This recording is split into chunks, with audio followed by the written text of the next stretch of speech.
Web ಆ್ಯಪ್ಸ್‌ಗಳ security ಉಂಟಲ್ಲ ತುಂಬ important. ಎಂತಕ್ಕಂತ ಹೇಳಿದರೆ, ನಾನು ನನ್ನ ಕೋರ್ಸಲ್ಲಿ, ನನ್ನ ಟ್ಯುಟೋರಿಯಲಲ್ಲಿ ಸೆಕ್ಯುರಿಟಿ ಬಗ್ಗೆ ಅಷ್ಟು ಚಿಂತೆ ಮಾಡೋದಿಲ್ಲ. ಮೇಯ್ನ್‌ಲಿ ಎಂತಕ್ಕಂತ ಹೇಳಿದರೆ, ನಿಮಗೆ ಕೋಡಿಂಗ್ ಅಥವಾ ಡೆವಲಪ್‌ಮೆಂಟನ್ನು ಕಲಿಯುವಾಗ ಮೇಯ್ನಾಗಿ ಎಂತ ಕಲಿಬೇಕು ಅದನ್ನು ನೀವು ಫಸ್ಟಿಗೆ ಕಲಿತು ನೆಕ್ಸ್ಟ್ ನಿಮಗೆ ಸೆಕ್ಯೂರ್ ಮಾಡೋದು ಹೇಗೆ, ಯಾವ ರೀತಿ ನೀವು ಬೇರೆ ಬೇರೆ ವಿಷಯಗಳನ್ನು ಮಾಡ್ಬೋದು ಅಂತೇಳಿ ಅದನ್ನು ನೆಕ್ಸ್ಟ್ ಕಲೀಲಿಕ್ಕೆ ಇರ್ತದೆ. ಎಂತಕ್ಕಂದರೆ ಈ ಪರ್ಟಿಕ್ಯುಲರ್ ಕೋಡಿಂಗ್ ಫೀಲ್ಡ್ ಉಂಟಲ್ಲ ತುಂಬ ವಾಸ್ಟ್. ಎಲ್ಲ ಒಂದೊಂದು ಸಣ್ಣ ಸಣ್ಣ ವಿಷಯಕ್ಕೆ ಸಹ ಎಂಟೈರ್ ಫೀಲ್ಡ್‌ಗಳು, ಎಂಟೈರ್ ಇಂಜಿನಿಯರ್ಸ್‌ಗಳು, ಡೆವಲಪರ್ಸ್‌ಗಳು ಎಲ್ಲ ವರ್ಕ್ ಮಾಡ್ತಾ ಇರ್ತಾರೆ. ಸೊ ಹಾಗಾಗಿರೋದ್ರಿಂದ ಸೆಕ್ಯುರಿಟಿ ತುಂಬ ಇಂಪಾರ್ಟೆಂಟ್.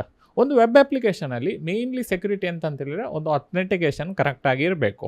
ನೆಕ್ಸ್ಟ್ ಅದಾದ ನಂತರ ಆಥರೈಸೇಷನ್ ಅಂತೇಳಿ ನಾವು ಹೇಳ್ತೇವೆ. ಈ ಆಥರೈಸೇಷನ್ ಅಂತೇಳಿದರೆ ಈಗ ಯಾರಿಗೆ ಯಾವ ರಿಸೋರ್ಸಸ್ಗಳನ್ನು ಆಕ್ಸೆಸ್ ಮಾಡಬೇಕು ಅದನ್ನು ಮಾತ್ರ ಆಕ್ಸೆಸ್ ಮಾಡಲಿಕ್ಕೆ ಆಗಬೇಕು. ಫಾರ್ ಎಕ್ಸಾಂಪಲ್, ಈಗ ನೀವು ಈ ಪರ್ಟಿಕ್ಯುಲರ್ ಇನ್‌ಸ್ಟಾಗ್ರಾಮ್ ಅಕೌಂಟಿಗೆ ಲಾಗಿನ್ ಆದರೆ ನಿಮ್ಮ ಅಕೌಂಟಿಗೆ ನಿಮಗೆ ನೀವು ಅಪ್ಲೋಡ್ ಮಾಡಿದ ಫೋಟೋಸ್ಗಳು ಮತ್ತು ಬೇರೆಯವರು ಅಪ್ಲೋಡ್ ಮಾಡಿದ ಫೋಟೋಸ್ಗಳು ಮಾತ್ರ ಕಾಣಬೇಕು. ಯಾರಾದರೂ ಡ್ರಾಫ್ಟಲ್ಲಿರುವ ಫೋಟೋಸ್ಗಳು ಅಥವಾ ಯಾರಾದರೂ ಅದನ್ನು ಪ್ರೈವೇಟ್ ಮಾಡಿರುವ ಫೋಟೋಸ್ಗಳು ಅದೆಲ್ಲ ನಿಮಗೆ ಕಾಣಬಾರ್ದು. ಸೊ ಹಾಗಾಗಿರೋದ್ರಿಂದ ಅಥೆಂಟಿಕೇಷನ್ ಮತ್ತು ಆಥರೈಸೇಷನ್ ತುಂಬ ಇಂಪಾರ್ಟೆಂಟ್. ಅಷ್ಟೇ ಅಲ್ಲದೆ ನೀವೀಗ ಪಾಸ್ವರ್ಡನ್ನು ಸೇವ್ ಮಾಡುವಾಗ ನೀವು ಡೈರೆಕ್ಟಾಗಿ 1 2 3 4 5 6 ಈ ಪಾಸ್ವರ್ಡನ್ನು ಸೇವ್ ಮಾಡಬಾರ್ದು. ಇದನ್ನು ನೀವು ಹ್ಯಾಶ್ ಮಾಡಿಕೊಂಡು ನೀವು ಸೇವ್ ಮಾಡಬೇಕು.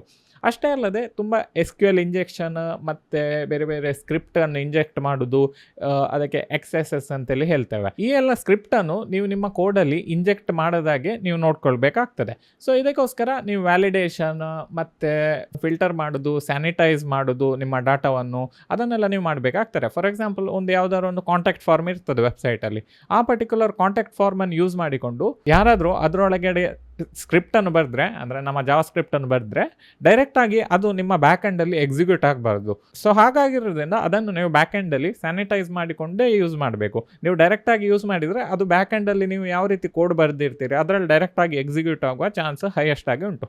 ಸೊ ಹಾಗಾಗಿರೋದ್ರಿಂದ ಸೆಕ್ಯುರಿಟಿ ಬಗ್ಗೆ ತುಂಬ ನೀವು ನೋಟಿಸ್ ಮಾಡಬೇಕಾಗ್ತದೆ ಒಂದು ಸರಿ ನೀವು ಕರೆಕ್ಟಾಗಿ ಡೆವಲಪ್ಮೆಂಟ್ ಕಲ್ತಾದ ನಂತರ.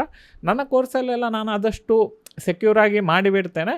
ಬಟ್ ಇನ್ಡೆಪ್ತಾಗಿ ಬೇಕಿದ್ರೆ ನಾನು ಯೂಟ್ಯೂಬಲ್ಲಿ ವೀಡಿಯೋ ಮಾಡ್ತೇನೆ. ಕಮೆಂಟ್ ಸೆಕ್ಷನಲ್ಲಿ ಹಾಕಿಬಿಡಿ ಸೆಕ್ಯೂರ್ ವೆಬ್ ಆ್ಯಪ್ ಅಂತೇಳಿ. ತುಂಬ ಜನರು ಕಮೆಂಟ್ ಮಾಡಿದರೆ ಶ್ಯೂರ್ಲಿ ನಾವು ಮಾಡೋಣ ಈ ಪರ್ಟಿಕ್ಯುಲರ್ ವಿಷಯದ ಬಗ್ಗೆ ಯೂಟ್ಯೂಬಲ್ಲಿ ವೀಡಿಯೋ.